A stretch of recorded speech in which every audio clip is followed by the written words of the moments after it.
Hello મિત્રો, કેમ છો? આજે જો હું આંબળા લઈ આવી છું. કેવા સરસ આંબળા છે ને. એમાંથી બધા મેં હારા હારા વીણી લીધા અને આ બોટલ ભરી લીધી. જો કેવા મોટા મોટા છે. વીણું છું ને અને આમાંથી વીણીને અને બોટલમાં નાખું છું. સરસ સારા હારા વીણાઈ જાય ને. તમને ભાવે કે ન ભાવે? જરાક કોમેન્ટ તો કરજો. મને તો આંબળા બહુ ભાવે. હવે આમાં છે ને મેં મીઠું નાખી દીધું. તમારે જેટલું નાખવું એટલું નખાય. હું તો મારી રીતે નાખું. મીઠું નાખી દઉં ને પછી છે ને એમાં થોડીક હળદર નાખી દેવાય. હળદર એ તમારી રીતે નાખવાની, તમારે જેટલી નાખવી હોય એટલી. મને તો જેટલી ઠીક લાગે ને એટલી હું નાખું. મને થોડુંક મીઠું ઓછું લાગતું હતું ને તો જો મેં થોડુંક માથેથી નાખ્યું. પછી મેં આમ હલાવી નાખ્યું. હવે ઢાંકણું બંધ કરી દો ને હળદર ઉડશે પાછી.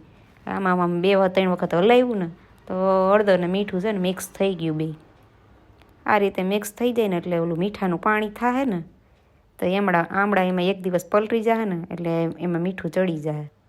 પછી બીજા દિવસે એમાંથી કાઢી પાણી રહેવા દેવાનું. પાણી નહીં કાઢવાનું, ખાલી આમળા જ કાઢી લેવાના. પછી કોરા કપડામાં રાખો ને એટલે સરસ કોરા થઈ જાય ને પછી ફ્રીજમાં મૂકી દો ને તો તમે 2-3 દિવસ સુધી ખાઈ શકો એને.